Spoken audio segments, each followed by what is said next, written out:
Okay, I think now we are gathering together. So at this moment we have 4 of us here. Let's wait maybe a minute or 2 more until people join us, those who are about to start watching and listening this lecture.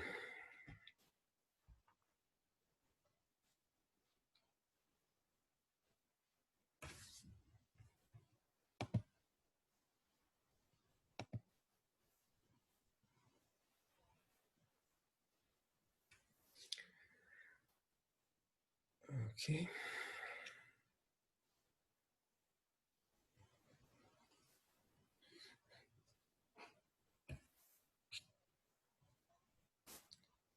I hope you can hear me. There is no technical difficulties.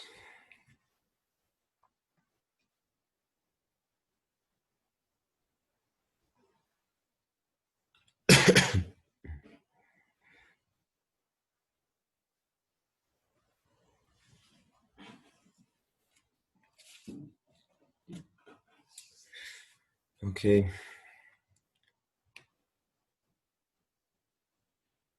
Well,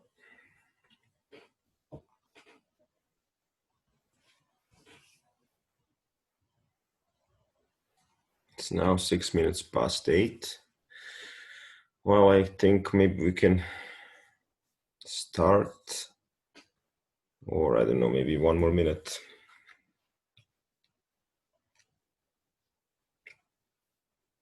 Let's see.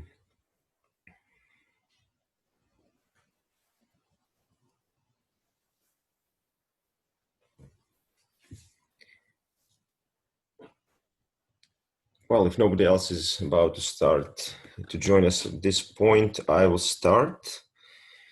And then we can see if anybody else join us later. Anyway.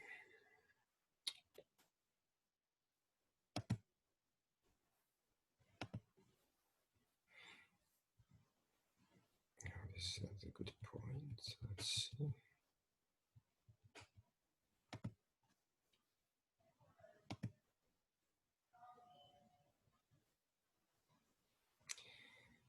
Okay, here we are at the first or title page. Let's give a very quick resume or overview as what we did the lecture before the last one. I mean, during the time we talked about biblical history, as you remember last time, there was our great lecturer, friend of mine, Father Dragan Petrovic from Indianapolis, who gave a magnificent talk and lecture on 2 or 3 topics, in fact, about repentance, the meaning of repentance in restoration of our blessing from God, through the story of ejection from paradise. And then the other was about explanation about the meaning of litany in Christian tradition, and especially in modern nowadays Montenegro. And there were many other side topics and questions, answers, as you remember. And those of you who participated took part in it. But before that, we talked about the Old Testament history as the introductory part for the New Testament history, for in fact the Christian history of the Christianity, including the history of Serbian Church, Serbian Orthodox Church. So the last I talked about biblical history, it was about the book of Genesis. I went to the beginning of that part. In fact, I explained some most important events from the book of Genesis. So as an overview, I will give here just a very quick talk about the period from Abraham, who is regarded as a founder of Jewish nation, Jewish people, down through the time of judges. In fact, the establishing formation of the first Jewish state, in fact, the United Monarchy. I will stop just prior to the moment when the monarchy of Israel was proclaimed and made. It was in time of the kings Saul and David. But before that, Jewish people were living in a kind of patriarchal community, in fact, a kind of tribal entity in the way of existence. It was not a real state with the full administration and the common structures as one state should um, include, as you might know. But it was a time of struggling with many issues, with a constant state of war for the Jewish people. So that's what I plan to give the overview of today, as the opposite from the last lecture when we talked about the period from Abraham until the falling of Jewish people under the slavery of the Egyptians, so coming to Egypt and becoming slaves of Egyptians. In short, I will give some topics which we discussed, which we maybe just mentioned last time. It was some motives, Old Testament motives, which have a great importance and meaning also in the New Testament and in the Christian history. As you remember, Abraham had only one legitimate son from his marriage with Sarah, but he has illegitimate son Ismail, who is regarded as a father or forefather of Arabic tribes, Arabic people, and the other people in the Middle East. But his legitimate son, his and Sarah's son, was Isaac, and from him there was let's say generations which gave eventually the whole Jewish population, Jewish people, given in 12 tribes as a issue of his Abraham's grandson Jacob. So there are many motives important in Abraham's life, which are archetypes or archetypes of the Christian history of the revelation and the incarnation of the Son of God, Lord Jesus Christ. So many events from Abraham's life have great importance for Christian history. As the first one of these, I will just mention the occasion when he set apart with his cousin Lot, whose name was Lot. So Abraham and Lot had a conflict over a trivial issue, over their flock, their sheep and cattle, something trivial, but they had a big conflict. They could not resolve it due to since their shepherds and servants were also included into that conflict. So since they could not resolve it peacefully, they just decided, let's get apart. Let's split apart. So Abraham said, okay, I go in this way, and you, Lot, you go the opposite way. And we resolve this way. I must mention this because both of them were mentioned in the book of Genesis, in the Bible, in Old Testament, as righteous persons. They were righteous, both of them. So there were not one is like positive character, one is negative character, and they fell into conflict, and then the positive win or whatever, negative win. No, but this is like both were righteous before God. It's important to mention.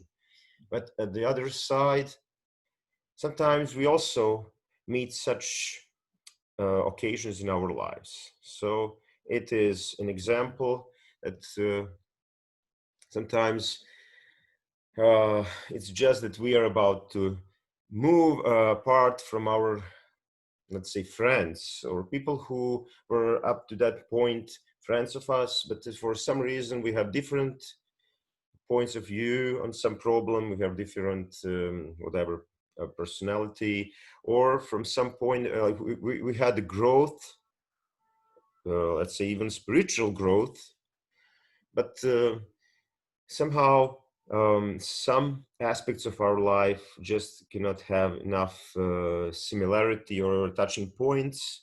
And if we get apart, it doesn't mean that we hate each other. We need to hate, or some kind of trying to see who was righteous, who was wrong, or whatever. It's just good that we can get accustomed on the fact that we are sometimes losing friends, losing people who were close to us, whom we just walked through our life together for some period of time, and then later on we just lost them for any reason, although still both of us alive, whatever. But so that's one point. Another point, another topic from Abraham's life was also the fact, again, about his cousin Lot, who have been living in a very famous or infamous city of Sodom. And you might remember from the stories of the Old Testament, the cities of Sodom and Gomorrah, which were burnt by God's wrath or God's anger over them for their being very corruptive and immoral and other things which are like sinful and bad. And God decided to destroy them by fire from the sky. And that would happen. There was a case that at that point there was a discussion of Lot with God before that event of the punishment of these two cities, when God revealed his will that he planned to destroy these cities, to Lot, asking him to move out from the city in order to escape the fate of the other people, so that he won't get like killed by God's punishments. And so he ran away with all his family, including his wife, his children. But at that point, Lot discussed with God why he is doing that, and he said because of the morality and whatever. And then Lot was amazed by that, so he started discussing with God, like trying to advocate the moral cities, asking, "Oh, but God, okay, what in case there are 50 righteous in let's say in city of Sodom, in one of these cities, would you still destroy it?" And God said, in case there are 50 of them who are righteous before me, I would spare them. I will spare them. And then Lot goes one step further, not even to stop at that moment to say, okay, but he asks, but God, what in case it's less number, like if it's like 25, would you still destroy them? It's kind of like, let's say, being in a position of like discussing God's will, or even tricking God or whatever. It seems like a bit not so serious behavior from Lot, but Lot was just a pure soul, and just also righteous person and good person. In fact, he tried to give it from his best to save some people who are righteous in these cities. So he asked, what if there is less number? God still says the same, like if there are 25, I will still save them. And then he is getting down to number of 5. So he asked God, if there are 5 of them, would you still save them? God says, yes, I will do. but there were not even 5 of them out of Lot's family. We might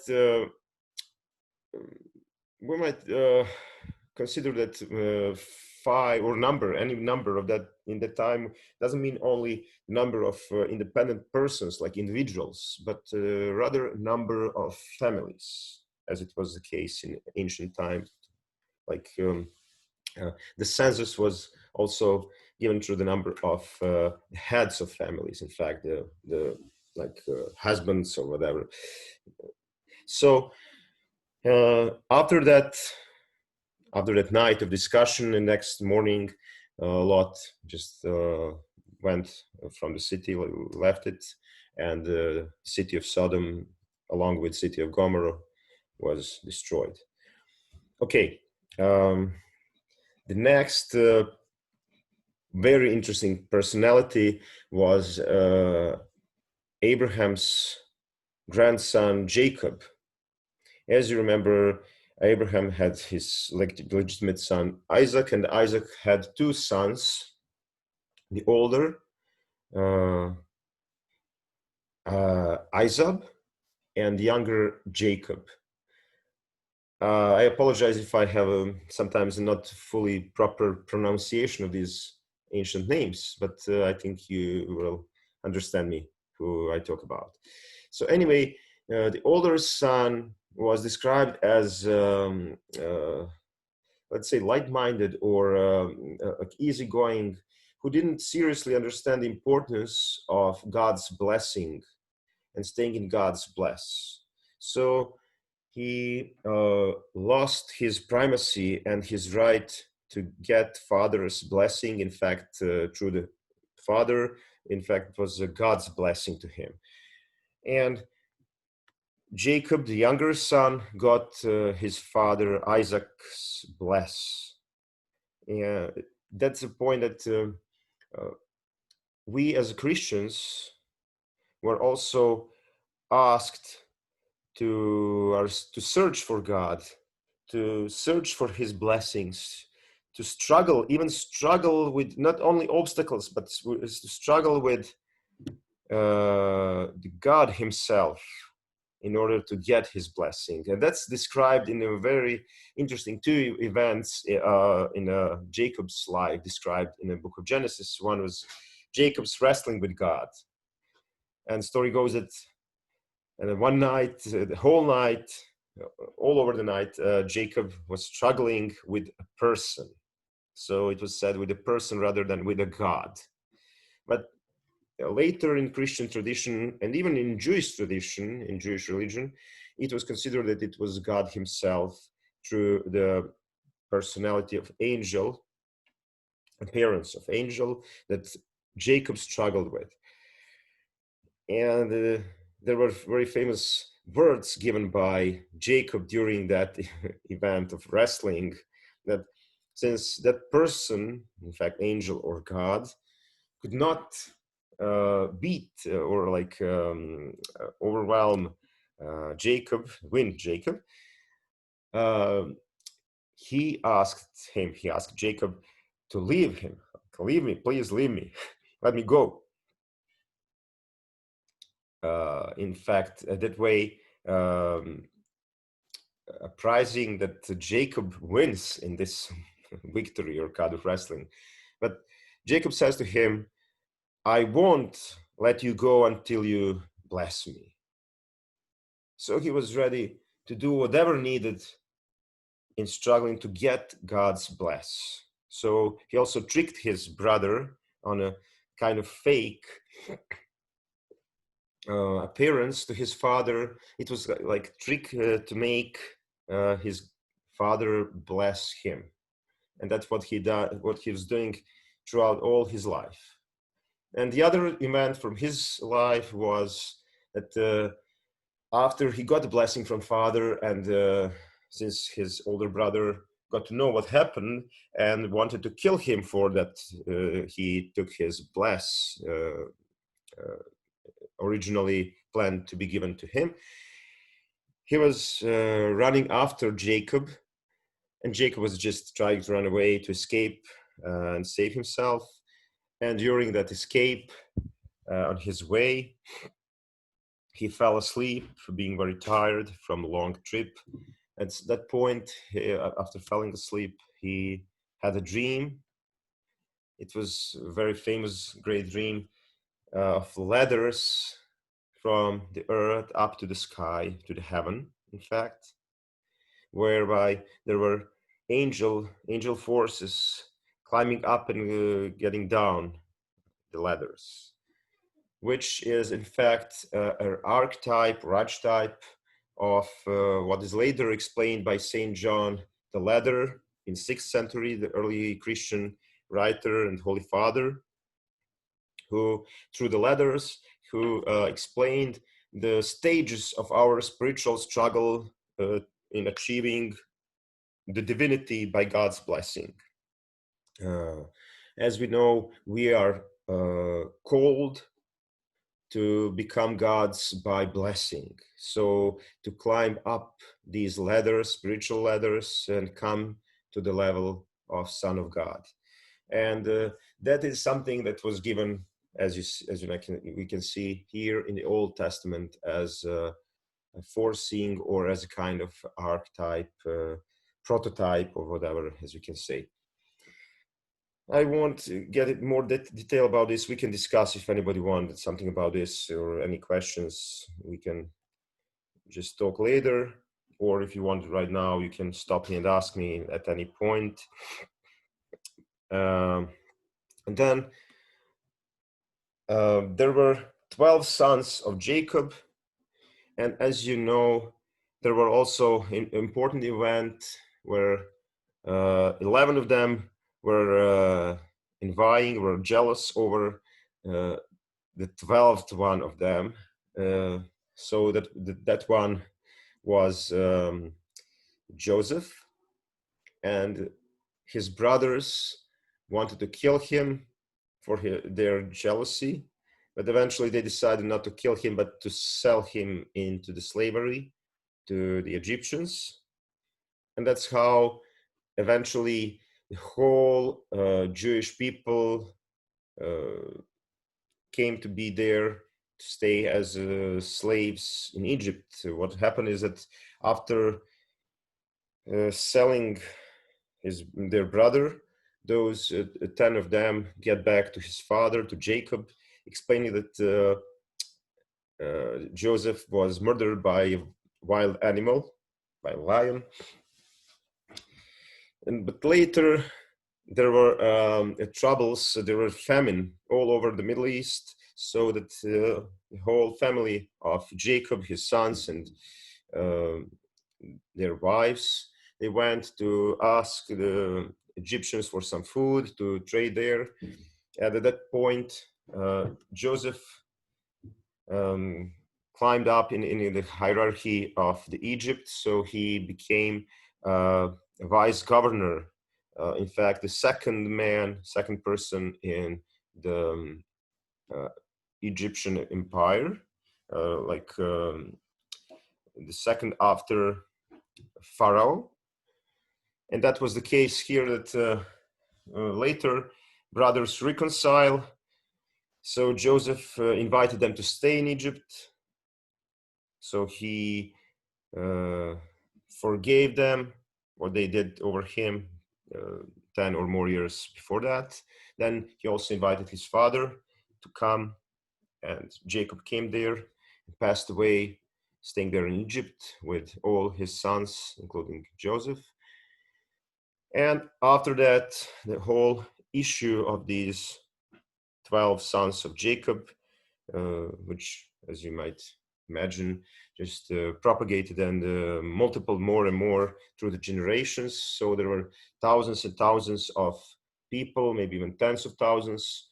And after 400 years of staying there, initially as commoners, as free people, later, soon after that, they became slaves. But 400 years later, they decided to get away from Egypt, to release themselves. And it was a time when Moses, the great prophet Moses, and the leader of Jewish people appeared on the scene of the history.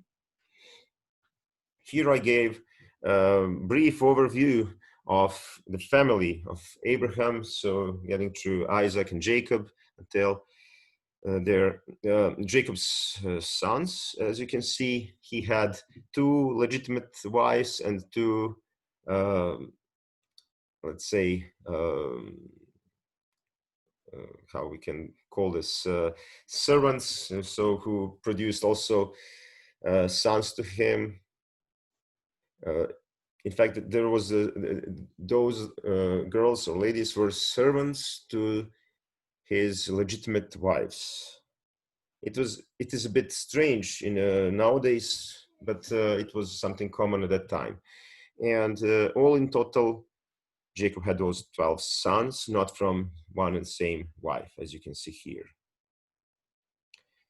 This is not very important to memorize, but this is just something that at some point soon we'll see how the territory in Israel was split between these tribes, which were raised from these 12 sons of Jacob and named by these 12 sons. Yeah, so that was Moses who appeared, who was born around 14th century before Christian era, before Christ, and who was given the role to gather all his people, his cousins, let's say, out of Egyptian slavery. And the initial moment in his life when he was invited by God was when he climbed up on the mountain, when he found a blackberry tree which was in fire but not burning.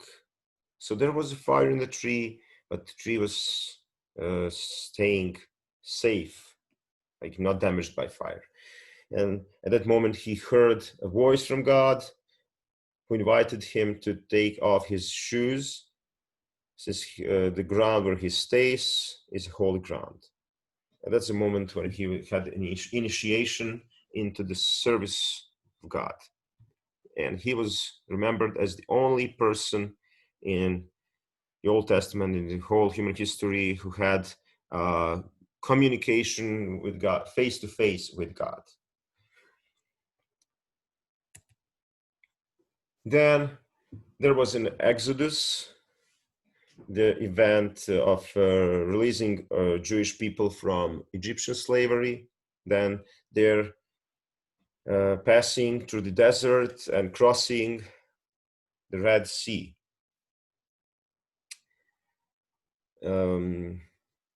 What is important to mention is that the path of the Hebrews, of Jewish people, and Moses with them was reconstructed in recent decades by the scholars, by biblical scholars and the archaeologists. So we, with good ascertainty, can say where it was. So it included the passing over the part of the sea, and by now it's hard to explain in a way of natural sciences what and how it happened that they crossed the part of the sea. So it's like a supernatural event or any kind of specific cataclysm or a natural disaster that enabled them to get over the part of the sea where there was no water during their crossing over, unlike to the case when Egyptians forces who were following them, trying to get them back to Egypt as slaves. And when they tried to pass that, it was said in the book of Exodus, the second book in the Pentateuch, in the 5 books of Moses, that those forces of Egyptians were killed by getting the 2 parts of the sea back and covering them so that they were immersed and diving down and just like they were killed. Later on, Jewish people, after escaping an exodus over the sea, they were initially planned to be driven to the territory which was promised to Abraham for his righteousness 400 years before, 400 years ago, before that event. So they were promised to come to that territory of Abraham, land of Abraham. And they were led by God himself, who was staying in a pillar of cloud, which was staying above the whole community of Hebrews and leading them as the cloud was moving. The Hebrews were following the cloud. It was kind of like God's appearance and their leader. So that it should be said that not Moses himself was just leading them, but God was leading Moses, and Moses was leading them. So it was God's act of God's will to settle all these Hebrew people to the land of Abraham. But due to their suspicion, due to their let's say disobedience to God, they lost their blessing from God, so that they did not come to the land that were promised to them immediately, as it was a plan, like in just a matter of a year or 2 years. Instead, they came after 40 years. And that was after the event. Once they approached the land which was promised to them, then they sent 12 young men as kind of forerunners, the most capable men who were about to come into the land which were promised to them, into the enemy's land at that time, as spies to see how strong the forces of the enemies are there, and how big the cities are, how wealthy the country is, and so everything like that, and how they were elected, chosen. It was like that one man from each tribe, for each one of those 12 tribes, was chosen. So in total 12 of them, and they were sent there. And what happened is that only 2 of them stayed firm after they went there and saw what they saw. So what they saw there in the country, which was promised to them, was that it was very strong forces there, and strong and firm fortifications, towers, many armored forces, military forces. But the other side, the country was very wealthy, with a lot of planted fields and a lot of manufacturing, producing cities and whatever. All in total, it was a great land for them. It was great production and the productive land, in fact. But at the other side, it was very strong forces living there. So 10 of these 12 people were overwhelmed by cowardice. And once they came back to the Hebrews, they started widespreading the faction, weakening their moral by the stories of how strong the forces there are, and they cannot beat them, they cannot win in these battles that were coming to them. So Jewish people, most of these Hebrews in the desert, decided not to obey God's will and Moses' annunciation of God's will. So they wanted to get back to the territory which they left, in fact, in Egypt. And for that kind of disobedience, God initially decided to exterminate them, to murder all the people but Moses, his brother Aaron, and these two men from the spies who were not defecting and being the cowards. For God wanted them to stay in faith, stay in the trustful, and keep the trust in God that He will preserve them and lead them into the victories all over that time. But for what they came into, God decided to do that. But Moses fell on his knees and asked God not to do that. And eventually God um, accepted Moses' prayers and Moses' repentance, but he changed his mind in a way not to do the immediate extermination, for God's glory to be revealed over the enemies of Israel. You know, Moses considered if God decided to immediately murder all the people, the enemies would say, "Oh, those were the people whom God escaped from Egypt, and now He Himself killed them." So, in order not to lose the God's glory, Moses asked this to God, and God said, "Okay, I will not kill them immediately, but all these people who are now consisting the people of Hebrews, no one of them will come to the country that I promised to them. No one will be alive by that time." So he postponed the date of coming there for 40 years until all the people who were there be dead. All of the people who were still military capable persons and their families, all those who were protesting against Moses, against God's will. Please just let me put a charger for my computer. Sorry for the interruption.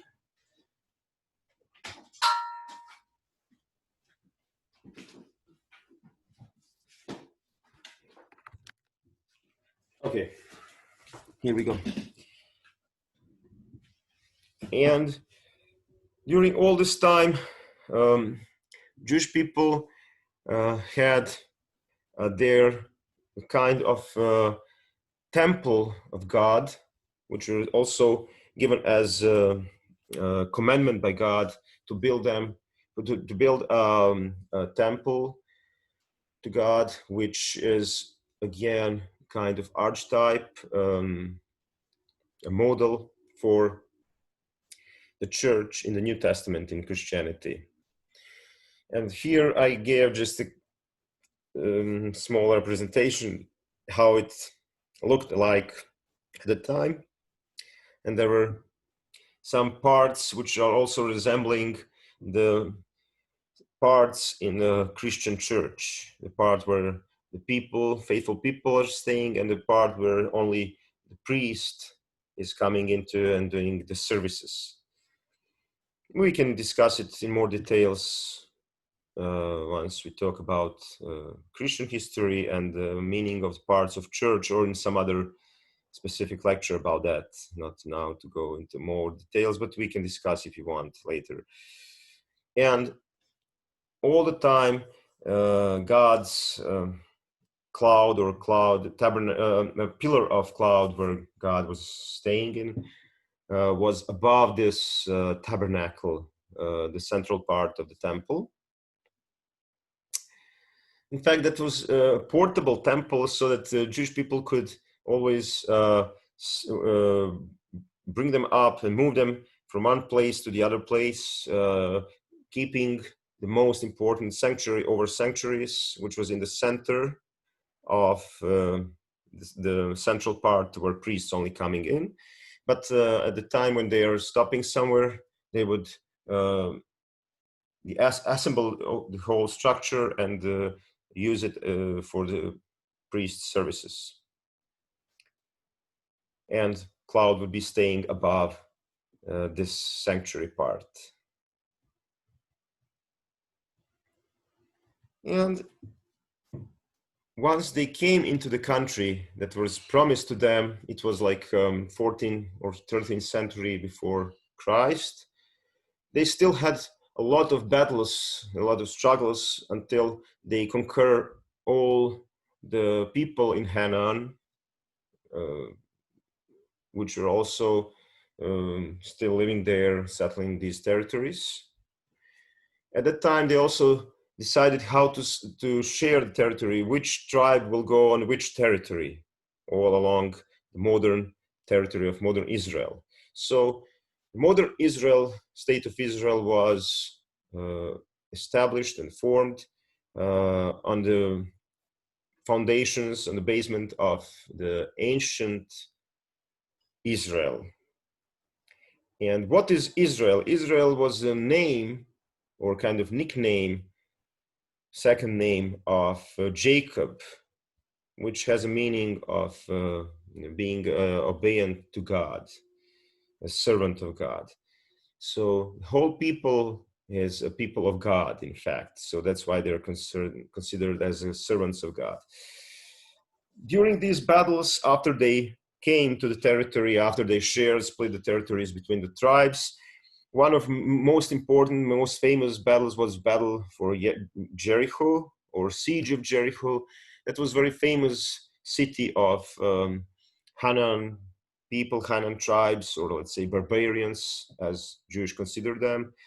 And it was famous that that city was very fortified with several walls around it. At least two were discovered by archaeologists, although they were mentioned that it had 7 walls at the time. And it was a very famous way of victory, how Hebrews did it, that it was commanded by God. The whole military forces of Hebrews went out and getting kind of like a litany, walking around the city 7 times in the number of the walls in the city, and blowing in the trumpets, like playing music, kind of music, whatever, it's like military music. All way on their way around the city, until the walls were broken by the sound of trumpets. And it was eventually the case, so the walls were destroyed. Since Jewish people saw that they cannot just conquer the city by the common military actions, they cannot climb up over the walls, they cannot destroy them any other way, so God told them just to blow the trumpets until the trumpets destroy the wall. And it's also kind of forerunning or archetype for what is said in the Psalms and later in the New Testament, that the praying to God and glorifying God makes the miracles, and we are asked and we are invited to always give the glory to God and give thanks to God, not only to pray to God for something that we want, making in that way God as kind of our servant, but to give the proper way as we should do to God. It's kind of glorifying God, and being in a position giving thanks to God for all that we have, and at the first to have our life. And this is what I mentioned. There were 12 tribes which rose from the 12 sons of Jacob. Here you can see in the background on the right, the picture on the right-hand side, those are the territories named by the sons of Jacob. There were only one exception. I will show here back at some point. Yeah, here, this slide. As you can see, I circled 2 names here. There were sons of Jacob given in the numbers, like 1, 2, 3, as you see, Reuben, Simon, whatever, Levi. Why I circled Levi? Because he or his tribe was elected and chosen to be only for a priesthood. From that tribe, the priests were generated and given to the whole people. So that tribe was excluded from sharing the territories, from the participation in the territory share. But they were settled all over the territories in each territory of each tribe separately as priests. So how it come to be like that, since Moses and his brother Aaron, they were both Levites, or Levites, whatever, how proper it is to say. They came from that tribe. And Aaron was the archpriest, or first priest in the order of the Jewish priesthood in the Old Testament until the destruction of the Temple of Solomon. So Levi's tribe from the time of Aaron, like 400 years after Levi, were announced to be priests tribe. And for that fact, for one of those sons were excluded from the numbering, then the other one, it's Joseph, who was above all his brothers, who was erected to the point of like second person in Egypt and kind of ruler over his brothers and over his people. That's why God granted him that his issue, his two sons, were in fact to replace both him and his brother Levi, who was excluded as priest. So from that point, there was no more Joseph himself as counted for one of the territories, but Ephraim and Manasseh, they were counted as those to fill the number of 12. So let's get back there. Here we see at some point we might see also, Ephraim and Manasseh, West Manasseh, East Manasseh territories. And after many struggles, many battles there, this territory, and it was conquered. During the 3 centuries, about 300 years, there was not a fully unified, united territory, united rulership of one monarch over the whole territory, or one administration, one government, whatever. It was just separate rulers, heads of each tribe. There were several of them, but at the same time, there were judges, so-called judges, specific military leaders, which were chosen to be over all the separate particular tribes and tribe heads.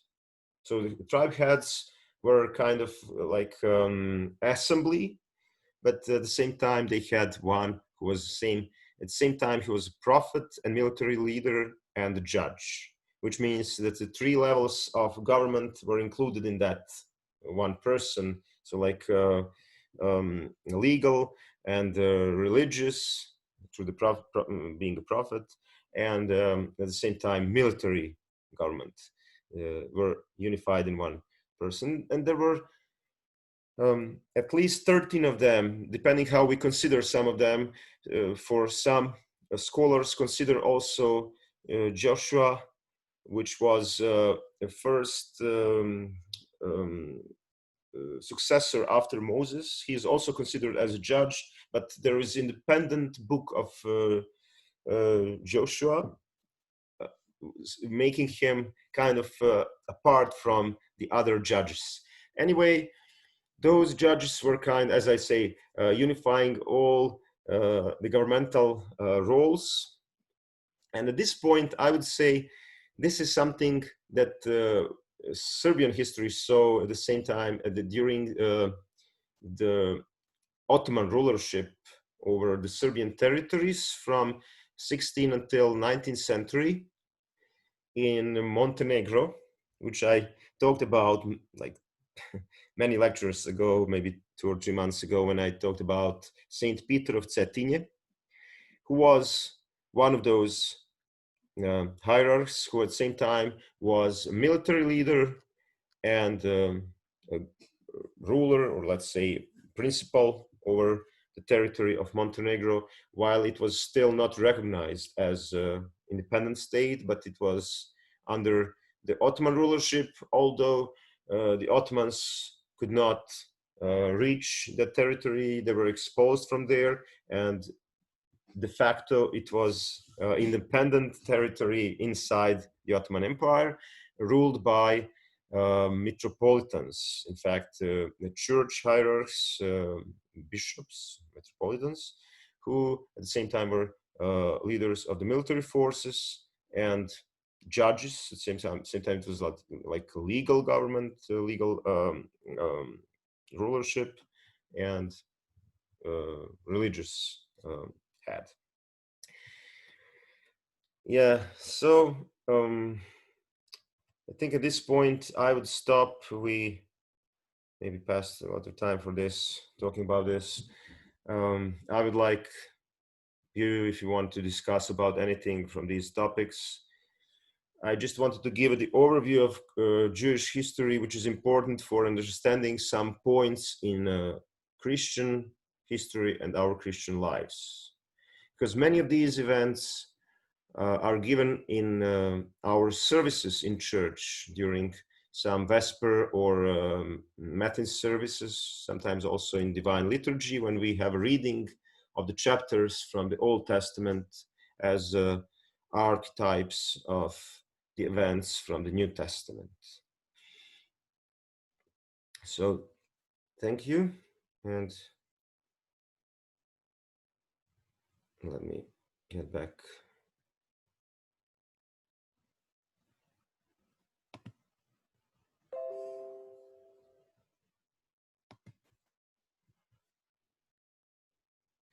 So I can unmute anyone who wants to ask anything, or you can unmute yourself, whatever.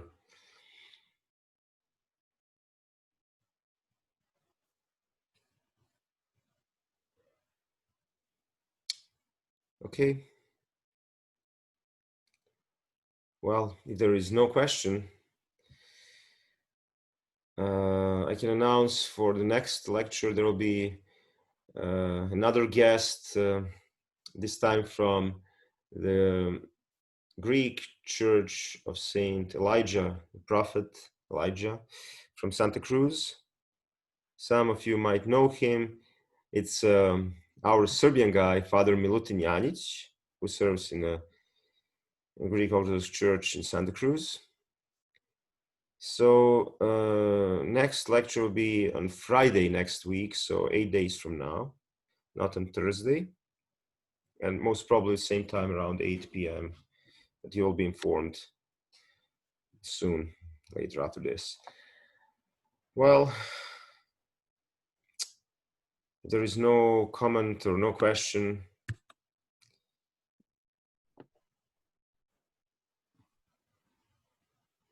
okay, then we can stop at this point.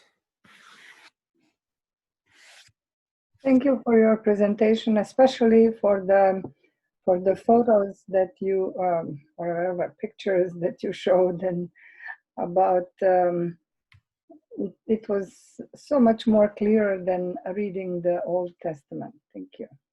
Yeah, I think sometimes, yeah, pictures say more than just words.